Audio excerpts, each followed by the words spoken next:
Today we will solve some network theory based question asked in GATE 2026. These are memory based questions. So in this question, consider the two-port network as shown in the figure. Which of the following options provide the correct set of values of ABCD? ABCD parameter. Two-port network and ABCD parameter is asked. Some options are given. I corrected only two. Anyway, we will find the answer. तो यहाँ देखिए, हम लोग जानते हैं ABCD parameter किसको relate करता है, ध्यान रखिएगा V1 और I1 को, इनपुट पोर्ट को आउटपुट पोर्ट के से रिलेट करता है। V1 और I1 को it relates input voltage and input current with output voltage and output current. ABCD parameter क्या करता है, इनपुट वोल्टेज और करंट को आउटपुट वोल्टेज और करंट से रिलेट करता है।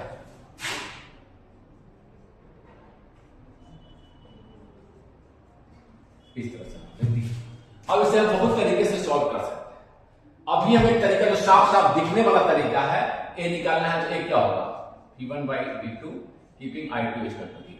I2 0 करने का मतलब क्या है, इसको ओपन। सेकंड, I2 0 करने का मतलब क्या है, द पोर्ट 2 इज ओपन। बस निकाल लिए। V1 अगर यहां वोल्टेज V1 है तो V2 कितना होगा, V1 बाय करंट कितना हो गया, 2 किलो ओम इंटू 1, यही वोल्टेज हो गया V2। तो V2 बाय V1 इस कंडीशन में क्या हो गया, 1/2। V1 बाय V2 क्या हो गया, 2। यही मिला आसानी से। एक तो हम ऐसे आसानी से एक एक पैरामीटर को निकाल लिए, एक तरीका ये। इसी को जब निकाले हैं, इसी यही कंडीशन C का है। I2 को 0 कर देंगे तो C निकल जाएगा।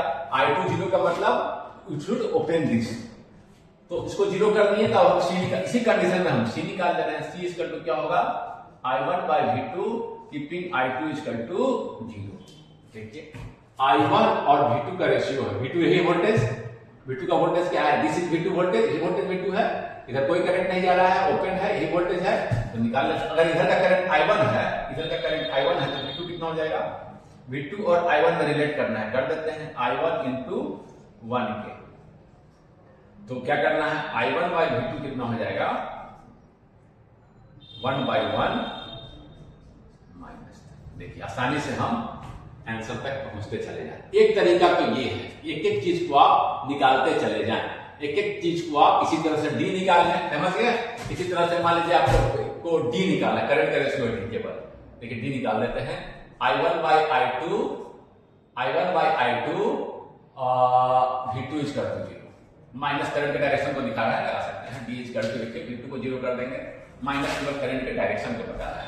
अब देखिए हम V2 को 0 करने का मतलब क्या है, इसको आप निकाल कर कमेंट में बताइए। V2 को 0 करने का मतलब, ये दोनों V2 को ओपन करके सारे पैरामीटर निकाल लिए। एक और मैं आपको निकाल के दिखा दे रहा हूं। आपको V2 को 0 करने का मतलब क्या है, वोल्टेज को 0 करने का मतलब क्या है, ये। अब I1 और I2 का रेशियो पूछ रहा है, इधर से अगर I1 करंट जा रहा है तो I2 कितना जाएगा, I1 और I2 को रिलेट कर दीजिए। I2 कितना होगा, I1 summation of resistance and parallel branch है, अपोजिट ब्रांच रेजिस्टेंस। तो I1 बाय I2 हो जाएगा आपका 2।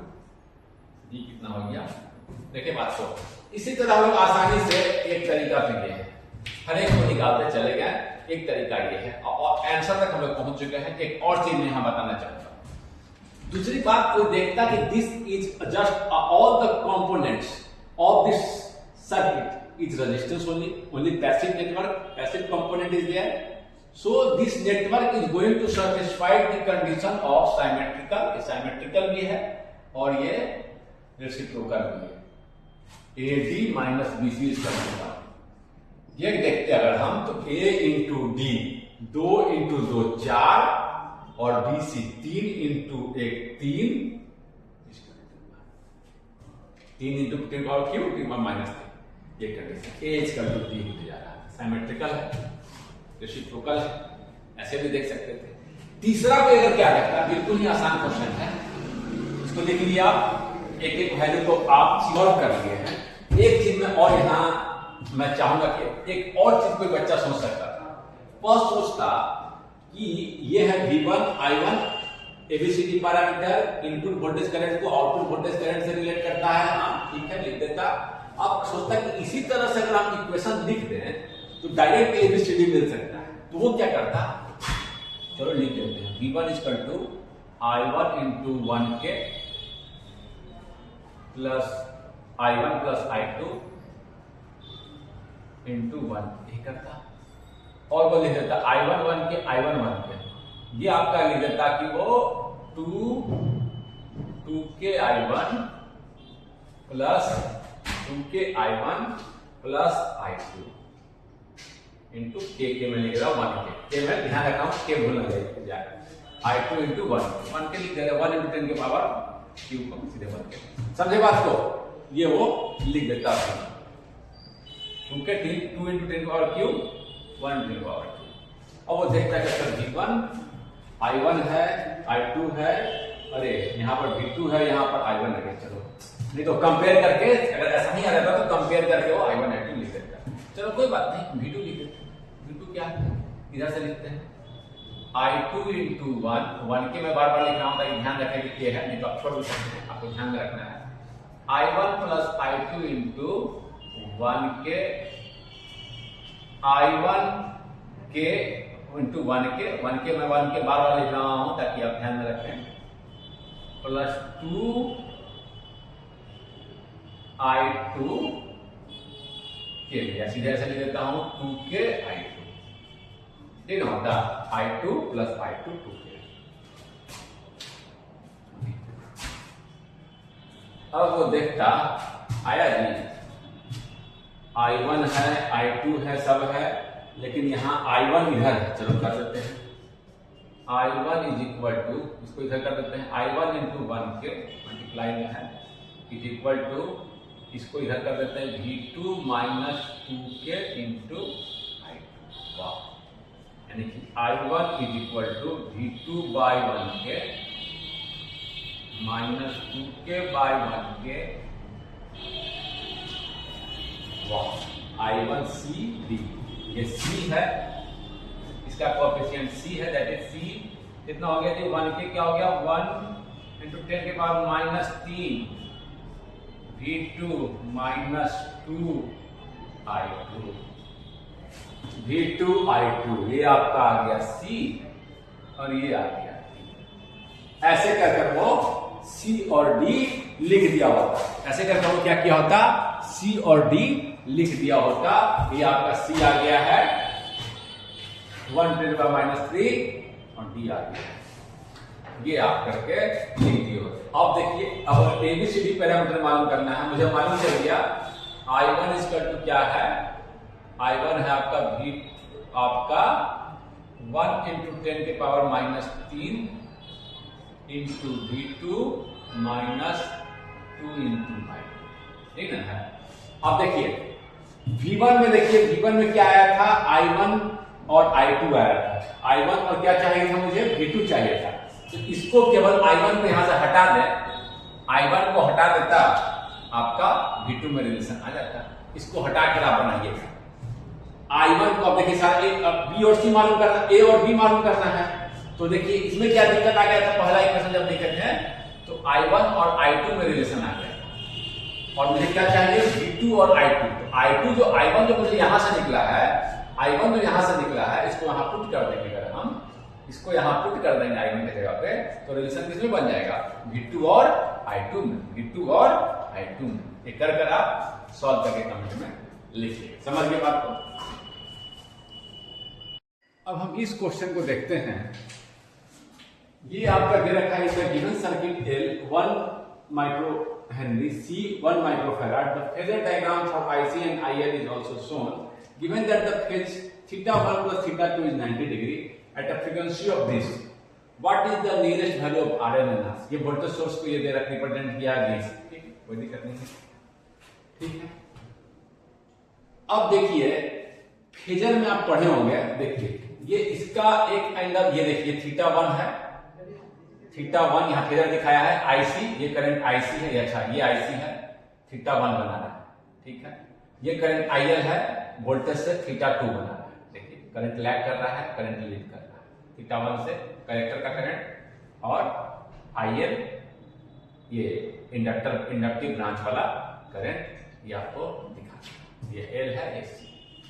अब कह रहा है कि what is the nearest value of RL into RC, इसका नियरेस्ट वैल्यू। तो जैसे कि आपको दिखा दिया कि फेज का इंफॉर्मेशन θ1 और θ2 का समेशन दे दिया, ये बताया नहीं है क्या है, बट यही एक दे दिया है कि θ1 और θ2 क्या है 90 डिग्री। θ1 जो होता है कैसे रिलेट करते हैं जी कंपोनेंट से, मान लीजिए कि ये एक सर्किट है, अगर RL सर्किट, इस वोल्टेज सोर्स को अगर केवल V से रिप्रेजेंट करें तो इसका फेज कैसे रिलेट होता है, ये आप काम कैसे देखते हैं, इसको रिप्रेजेंट कीजिए R है और ये आपका है XL, ठीक है, रिएक्टिव। Z को रिप्रेजेंट कर दीजिए और Z जो एंगल बनाता है वही आपका, आपको कैसे निकालेंगे हम, theta tan theta equal to reactive part upon, यही है वोल्टेज और करंट। जो यही से हम निकाल सकते हैं वोल्टेज और करंट में फेज का अंतर कितना होगा।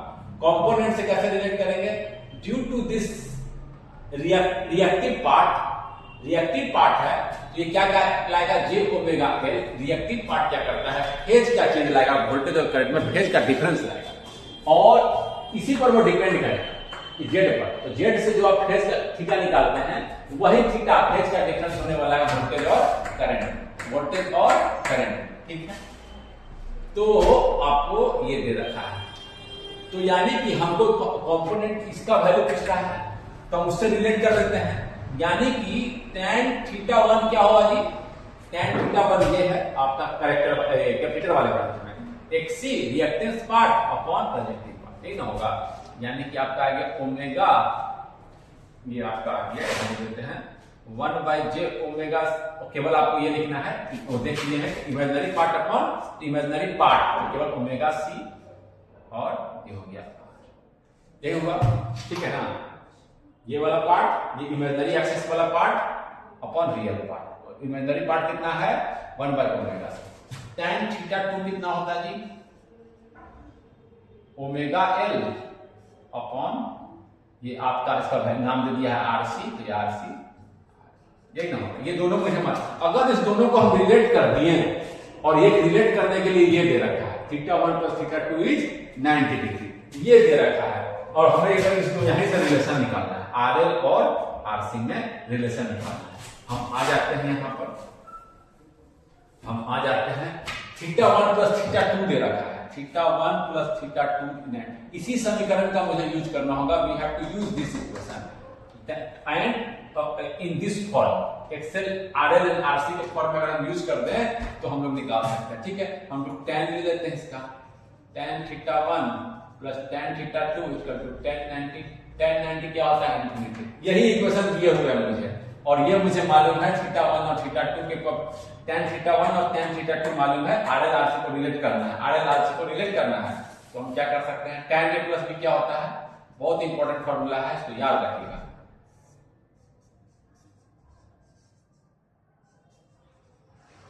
ये इन्फिनिटी कब होगा, जब ये 1 के बराबर हो जाएगा, ये 1 के बराबर हो जाएगा, कब ये इन्फिनिटी टेंड करेगा, जब ये, अगर ये इन्फिनिटी कब टेंड करेगा, then tan θ1 tan θ2 इन्फिनिटी की तरफ कब टेंड करेगा, टेंड्स टू 1 ही ना होगा, तभी ये इन्फिनिटी की तरफ टेंड करेगा, ये वाला इन्फिनिटी की तरफ कब टेंड करेगा, जब tan θ1 tan θ2 टेंड्स टू 1, मालूम है मुझे। और इसके लिए आपका क्या है, tan θ1 इज इक्वल टू हो जाए, tan θ1 इक्वल टू हो जाए, आपको भैया यहीं से इक्वल क्या है, सीधा इक्वल भी करके रख सकते हैं, tan θ1 = 1/tan θ2 भी कर सकते हैं, या यहीं पर देखिए मुझे मालूम नहीं है, मुझे tan θ1 क्या है, θ1 XC 1/ओमेगा, यही रख देते हैं, जैसे रखिए। tan θ2 क्या है, ओमेगा L/RL, ये 1 omega omega cancel, RC × RL, इसको ऊपर कर दिए, इसका टू L/C, RC × RL यहां कर दिए, गुना करके ये हो गया L/C, और L और C बराबर है, यहां देखिए फिर यहां लिख रहा हूं, ये हो गया L/C RC × L1 C1 zero तो ऐसे भी नहीं होता, समझे बात को। tan थीटा क्या होता है, ये वोल्टेज और इसके बीच और ये करंट, ये फेजर डायग्राम दे रखा है, ये क्या होगा, फेज का डिफरेंस होगा, दिखा रखा है tan थीटा 1 कैसे निकालते हैं हम लोग, tan theta equal to imaginary part upon real part. इसका imaginary part upon real part कर दिए इसके लिए, इसका इमेजिनरी पार्ट कर दिए इसके लिए और सॉल्व कर दिए। This is also a very simple question. Consider the circuit shown in figure where input V1T, this is V1T जो बोलिए उससे कोई दिक्कत नहीं है, is in volt, the average power in milliwatt dissipated in the load resistance of 1 kilo ohm at resonance। जैसे देखिए parallel circuit, resonance का आप पैरेलल सर्किट है ये, resonance is parallel RLC circuit, और हम जानते हैं at resonance the this admittance cancel each other and the circuit behaves as a resistive circuit.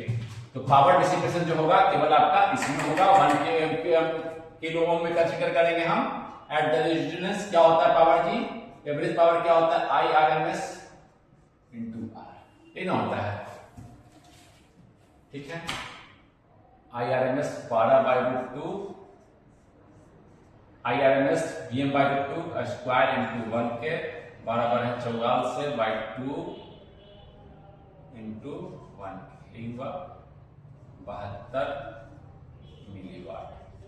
समझे बात को। पावर डिसिपेशन निकालना है हम लोग, रजिस्टर के क्रॉस निकालते हैं पावर डिसिपेशन। पावर इन वाट बताए गए थे आपको कि पावर डिसिपेशन, रियल पावर, ये सब हम लोग बोलते हैं आपको पावर डिसिपेटेड अक्रॉस रेजिस्टेंस। अब इस क्वेश्चन को देखते हैं। The output voltage V0 in volt for the network given in the figure is, ये नेटवर्क दे रखा है, यहां का वोल्टेज पूछा है, प्लस माइनस का मतलब कि this minus this terminal minus this minus this. दो सोर्स हैं, आप चाहें तो सुपरपोजिशन थ्योरम यूज कर सकते हैं, मैं सुपरपोजिशन थ्योरम यूज कर रहा हूं, एक बार एक लूंगा, ठीक है।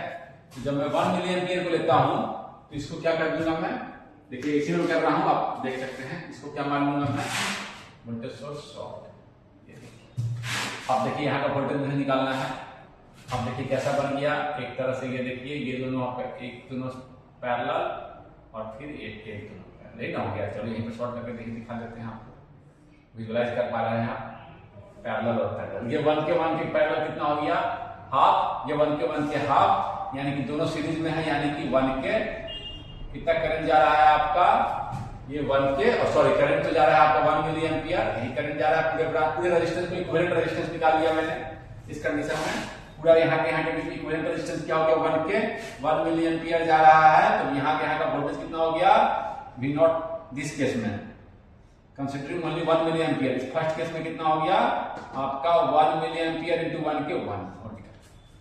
अब सेकेंड केस में देखते हैं, सेकेंड केस में क्या करेंगे, ओपन कर दिया,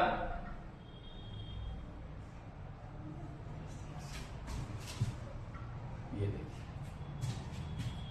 जब आप यहां पर आप 1 के लगा रहे हैं तो ये देखिए ये ब्रिज नेटवर्क की तरह बन गया। आप चाहे तो निकाल के भी देख सकते हैं, आप निकालेंगे अगर तो यहाँ का वोल्टेज और यहाँ का वोल्टेज बराबर आ जाएगा। जब ब्रिज नेटवर्क बनता है, बैलेंस ब्रिज है, देखिए बैलेंस ब्रिज है, बैलेंस ब्रिज ये ऐसे है। जब भी ब्रिज नेटवर्क आप बना रहे हैं इस तरह से, मान लीजिए कि आपका यहाँ पर 1 के है, यहाँ पे 1 के है, और इस 1 के पर क्या लगा रखे हैं, फिर से एक रजिस्टर लगा रखे हैं, इधर 1 के और इधर 1 के, ठीक है, इस तरह से यहाँ पर वोल्टेज दे रखे हैं और यहाँ का वोल्टेज। ऐसे केस में यहाँ का वोल्टेज क्या होगा, ये पूछ रहे हैं, आप देख रहे हैं यहाँ का वोल्टेज, यही चीज यहाँ है, ये चीज यहाँ है, और यही चीज आपका, सॉरी ये चीज क्या है, ठीक ना, ये चीज देखिए ठीक है। यहाँ का वोल्टेज जहाँ टाइप किए दो रेजिस्टेंस को देखिए, इसके बीच का, यहाँ टाइप किए हम दो रेजिस्टेंस बैटरी के सामने एक ब्रांच ये लगा रखा है, एक ब्रांच ये लगा रखा है, टाइप है। तो यहाँ का वोल्टेज का डिफरेंस आप निकाल के भी देख सकते हैं, आपका दोनों बराबर वोल्टेज आएंगे, निकाल के भी आप देख सकते हैं। तो उस समय क्या हो गया, 30 माइनस 30 0, सेकंड केस में भी 0 2 क्या हो गया, 30 माइनस 30 0। तो सुपरपोजिशन थ्योरम लगाएंगे तो दोनों का समेशन वी आउटपुट क्या हो जाएगा, 1 + 0 1 वोल्ट। Answer is 1 volt.